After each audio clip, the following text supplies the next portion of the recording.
백 교수님, 4일 날 윤석열 대통령에 대한 선고가 지금 일정이 잡혔기 때문에 한덕수 권한대행이라든가 또 최상목 부총리 이 탄핵 문제는 이제는 수면 아래로 가라앉는 것 아닌가요? 그리고 마은혁 헌법재판관 후보자에 대한 임명 문제도 이제는 물 건너간 거 아닙니까? 그거는 이제 지금 시급한 문제가 아니지 않습니까? 선거 이후에 뭐 당연히 들어오면 되는 거니까요. 그렇습니다. 뭐 지금 4월 4일 날 이제 오전 11시 선고가 이루어지기 때문에 그동안에 뭐 탄핵을 하겠다라고 하는 부분들은 아마 지금 좀 미뤄질 가능성이 있거든요. 그렇기 때문에 지금 이 관심에서 멀어지거든요. 가장 지금 초미의 관심은 4월 4일 오전 11시에 이 판결 끝에 어떤 선고가 이루어질 것인가라고 하는 거기 때문에 아마 정치권의 모든 관심뿐만 아니라 국민들의 관심도 지금 4월 4일 오전 11시에 집중이 되기 때문에 다른 그 정치적인 거는 부산물로 처리가 될 가능성이 높다. 이렇게 봅니다. 그러니까 한덕수 또 최상목 쌍탄핵을 하겠다는 것은 결국 마은혁을 임명을 안 했으니까 하겠다는 건데 지금은 마은혁 임명 자체가 의미가 없어져 버린 상황에서 탄핵을 지금 추진할 필요는 없는 것 아니겠습니까? 그래서 이 문제는 이제 일단 선고가 이뤄진 뒤에 마은혁 임명 문제는 자연스럽게 해결이 될 것 같고 그렇습니다.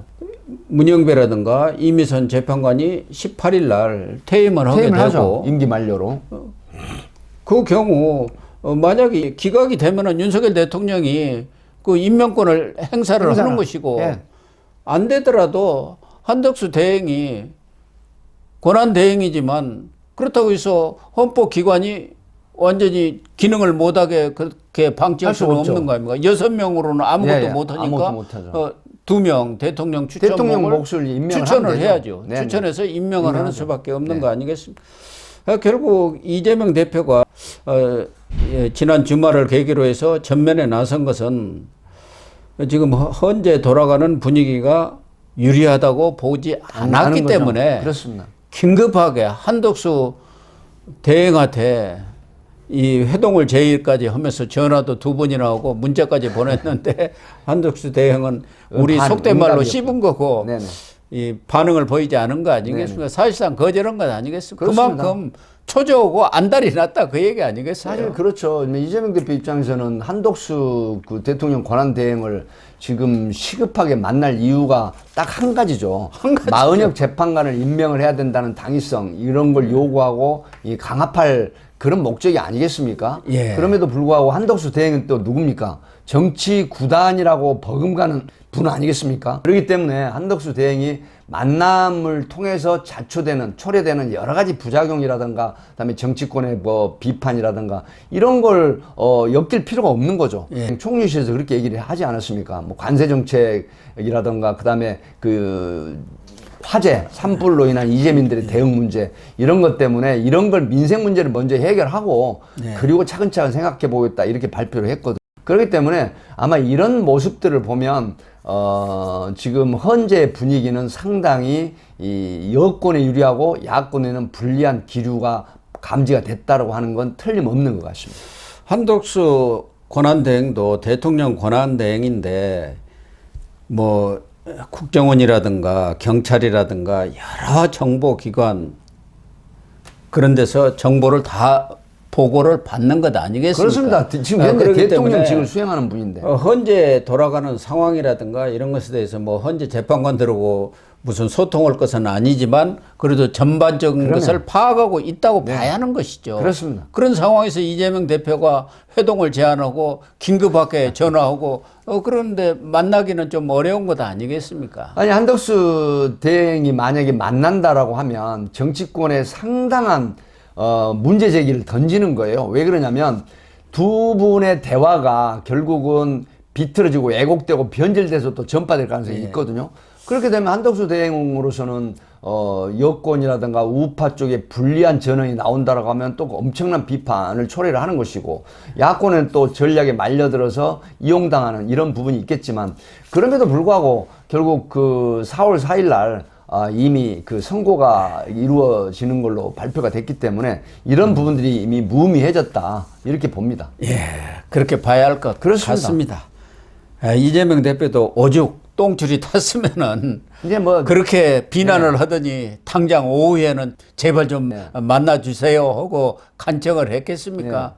그쪽에서도 정보를 다 들었던 거 아니고. 그럼요. 더군다나 현재 내부 돌아가는 분위기에 대해서는 오히려 여권보다도 민주당 쪽 이재명 측이 더 속속들이 알고 있을 가능성이 크지 않습니까? 거기에 문영배 권한대행은 말할 것도 없고 이미선, 정계선 이런 재판관들도 민주당과의 소통 후 가능성이 충분히 있었기 때문에 그런 사람을 통해서도 얼마든지 돌아가는 분위기를 그럼요. 파악을 했다고 봐야지 않겠습니까? 현재 재판관들도 그 현재 재판관의 위치에 있지만 가족이 있고 학연, 지연, 혈연 그럼요. 다 있지 않겠습니까? 그리고 대한민국은 세 집 네 집 건너면은 그 연결 안 되는 부분이 없다라고 할 정도로 학연, 지연, 혈연을 중시하는 그런 문화가 있기 때문에 아마 지금 여권은 여권 성향대로, 야권은 야권 성향대로 이 현재 기류에 대해서 상당히 그 명확한 그런 어떤 분석이 있을 걸로 보이거든요. 하기 때문에 뭐 앞에 제가 모두에 말씀을 드렸지만 국민의힘에서 빨리 선고를 해라라고 하는 부분이 그 다음에 야권에서는 마은혁 임명 재판관 헌법재판소법에 대한 개정 이런 부분들로 비교를 해보면 지금 윤석열 대통령에 대한 파면이나 인용에 있어서는 기각 가능성이 굉장히 높다 이렇게 아마 흐름으로 봐서 분석이 된다 이렇게 볼 수가 있지 않을까 싶습니다. 백 교수님, 지금 4일날 헌재 선고가 이루어집니다마는 어쨌든 기각이 되든 인용이 되든 이재명으로서는 또다시 선거법 항소심 선고로 사법 리스크가 완전히 끝난 건 아니고 만약에 기각이 된다 그러면 더 말할 것도 없습니다만은 인용이 되더라도 사법 리스크가 다시 지금 불을 붙을 그런 가능성이 높아졌다. 이런 그렇습니다. 지금 보도가 나오고 있지 않습니까? 우선 당장 그 유증교사 이 준비기일이 바로 시작이 됐습니다. 그래갖고 유증교사는 이번이 2회 준비기일이기 때문에 아마 오늘 마무리를 하고 이제 심리가 들어가지 않겠습니까? 이 서울 고법 형사 3부 이승환 재판장 이 주제로 하는데 사실은 유증교사야말로 아주 단순한 상황이기 때문에 이것도 선거법 항소심도 한 서너 번뿐이 안 했지 않습니까? 그렇습니다. 여기도 뭐 3번 이상 갈 것이 지금 뭐 없는 상황이라는 거예요. 증인도 거의 없고 그렇습니다. 또 내용도 너무 간단하기 때문에 그런데 과연 1심에서도 유증교사에서 무죄가 나오리라고 생각하는 사람은 없었는데 김동연 부장판사 그것도 이제 좌파 판사로 널리 알려진 사람 아닙니까? 무죄 판결을 내렸는데 과연 2심에서는 무죄가 나오겠느냐? 현실적으로 볼 때 아니 위증을 한 사람은 500만 원 벌금을 받았는데 선고받았죠. 그걸 교사한 사람 이재명 대표는 무죄를 받는다는 게 뭐 법을 떠나서도 일반적인 상식으로서도 받아들이기 어려운 것 아닙니까? 그렇죠. 특히 1심에서 무죄 선고를 내린 이유가 그 위증을 한 김진성 씨가 허위 증언을 하리라는 인식을 이재명 대표가 하지 못했다. 이게 아니 위증을 교사한 사람이 그걸 못했다는 게 이런 억지 논리가 그래서 지금 이번에 선거법 항소심 1심에서 징역형의 선고를 받았는데 2심에서 무죄가 내려진 데다가 만약 항소심에서까지도 무죄가 내려진다면 사법부에 대한 신뢰가 정말 이제는 믿을 수 없다. 이건 완전히 판결이 아니라 이거 정치 재판이다 이렇게 될 것 아닙니까? 사실 그렇습니다. 뭐 성남시장 그 비서 출신이 이제 김진성 씨가 녹취록이라든가 여러 가지 형태의 이 증거 자료들이 제출된 상태에서 이제 사실은 판시 내용을 보면 상당히 이해하기 그 힘든 그런 어떤 판시가 있었지 않습니까? 그런 판시로 인해서 이제 무죄를 선고를 했었는데 항소심에서 지금 이 부분이 뭐 결코 1심과 똑같이 무죄 선고될 가능성도 있지만 있음에도 불구하고 이런 부분들이 항소심에서 다시 들여다본다라고 했을 때 과연 계속 무죄가 선고될 것인가 하는 부분은 또 회의적이거든요. 이 판사들 성향이 과연 이게 좌파 성향이냐 우파 성향이냐라고 하는, 그러니까 법과 양심에 입각하는 이런 판결이 아니라 성향에 의한 이념에 따른 그런 선고가 이루어지고 있다고 하는 부분이 이 법관들의 신뢰가 굉장히 훼손된다, 손상된다 이렇게 보기 때문에 유력 정치인이라고 하더라도 정말 법리와 그 다음에 이 자유심증주의에 입각 선고가 이루어져야 되는데 이런 게 현실적으로 많이 뒤집히기 때문에 국민들로부터 법관에 대한 신뢰가 굉장히 손상되고 있다 이런 생각이 듭니다. 또 하나는 지금 사법 리스크도 선거법 항소심에서 무죄를 받았습니다만은 지난달 26일이죠. 바로 27일 검찰이 상고를 했죠. 했고 또 이 항소부에서도 바로 최은정 재판장이 이 서류를 대법에 바로 보냈더라고요. 그렇기 때문에 빠르면은 5월 중에도 충분히 지금 나올 수 있다는 거예요. 6월까지 안 갈 수도 있죠. 예, 6월까지 갈 필요가 없다는 거예요. 이미 모든 행정적인 절차가 보통 한 20일 내지 한 달 걸리라고 했는데 한 일주일 만에 다 모든 것이 마무리가 돼버렸다는 거예요. 행정적인 절차는. 더군다나 이재명은 무죄를 받았기 때문에 거기에 뭐 상고를 할 이유도 없는 것이고 서류를 다른 사건처럼 패문 부재라고 했고 받고 안 받고 할 일이 없거든요. 없습니다. 무죄 선고 받았기 때문에. 그래서 조희대 대법원장이 이걸 소부에 넘기지 않고 바로 전원 합의체에 넘겨가지고 판결을 하면은 이것도 너무 그렇게 길게 끌 사안은 아니단 말이에요. 선거법에 대해서는 1심만도 2년 2개월이 걸렸고 항소심도 한 4개월 걸렸지 않습니까? 그러니까 모든 사실관계는 다 확인이 됐고 그러니까 법리 적용 문제가 제대로 됐느냐만 판결하기 때문에 한 달이면 나온다는 거예요. 그래서 헌재에서 이제 소부에서 하지 않고 전원 합의체를 넘겨서 사실 이 부분에 대한 자판, 소위 말하면 파기 환송을 하지 않고 헌재에서 대법원에서 바로 이 심리를 하고 그 다음에 이제 선고를 할 수가 있거든요. 그렇다고 하면은 기간이 정말 심리 속행하는 상황으로 해서 이 한 달 이내에 이 선고가 이루어질 수 있기 때문에 말씀하신 것처럼 6월까지 가지도 않고 5월에 마무리될 가능성이 있다. 왜냐하면 지금 4월이고 5월이면 2개월이거든요. 그렇기 때문에 만약에 대선이 6월 60일 이내 된다라고 했을 때 대법원 선고가 이루어져서 만약에 유죄가 확정이 된다라고 하면 대법원은 바로 유죄 선고가 아니라 3심이기 때문에 끝나버리는 거거든요. 이렇게 되면은 이 재심이라든가 거론할 수도 없는 상황이기 때문에 이건 확정이 돼서 만약에 유죄가 확정이 되면 피선거권 박탈, 대통령 선거에 나갈 수가 없는 게 조기에 이루어질 수가 있는 것이죠. 지금 이재명 대표가 또 하나의 사법 리스크는 그동안 이 대북 송금 사건 이 부분은 800만 불을 북한한테 돈을 전달한 이 내용과 관련해서 이화영 전 경기도 부지사는 1심, 2심에서 중형을 선고받았지 않습니까? 1심은 9년 6개월, 2심은 7년 8개월 받았고 사실상 거기에 공범이 이재명으로 되어 있지 않습니까? 공범으로 적시되어 있습니다. 그런데 이재명 대표도 지난해 6월에 이미 기소가 됐어요. 공범으로. 그런데 그동안 신진호 부장판사 준비기일만 한 4회 하다가 지난해 12월부터는 재판부 기피 신청 이렇게 해갖고 지금 한 6개월간의 재판이 이루어지지 못했는데 지금 송병훈 이 재판장이 수원지법 형사 11부인데 와가지고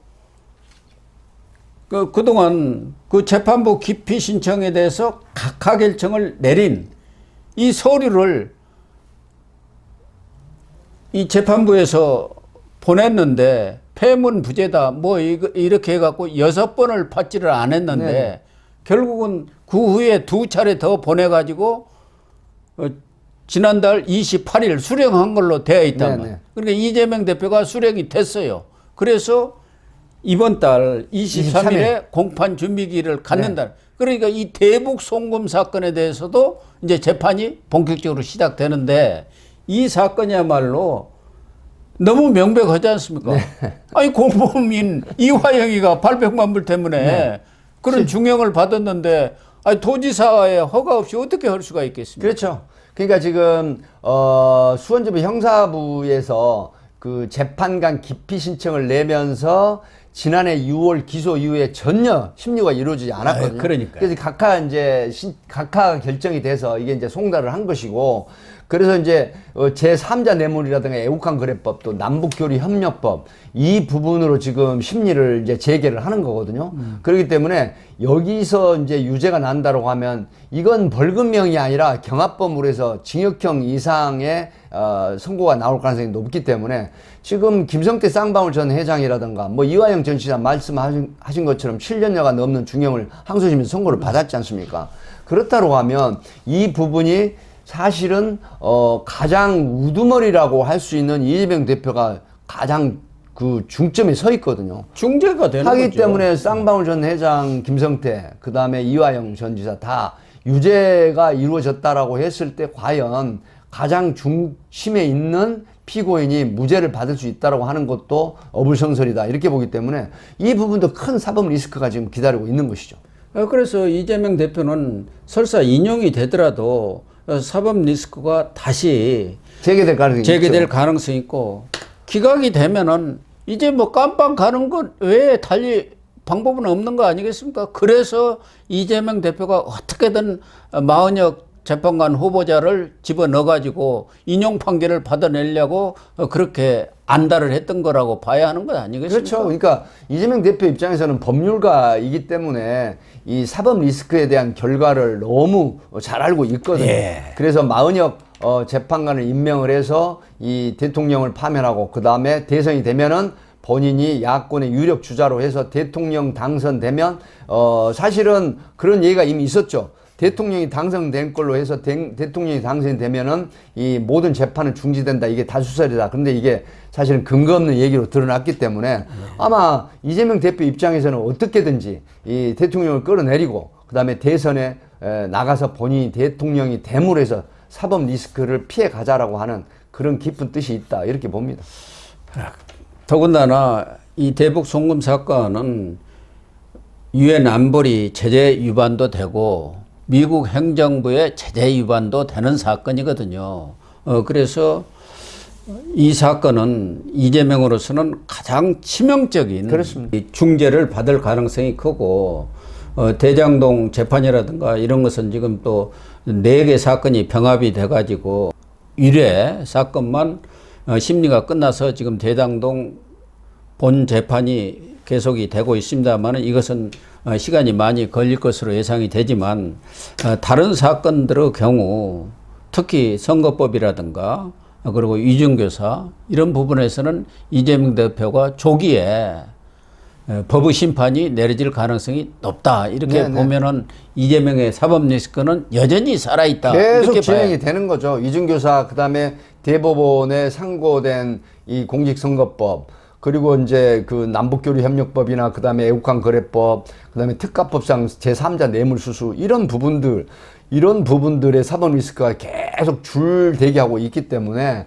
아마 여기서 자유롭지 못하다고 하는 건 분명히 드러나거든요. 하기 때문에 예. 아마 앞으로도 계속해서 인용이 되든 기각이 되든 이재명 대표에 대한 사법 리스크는 계속해서 따라다닐 그럴 가능성이 높다 이렇게 봅니다. 예, 그렇게 봐야 할 것 같습니다.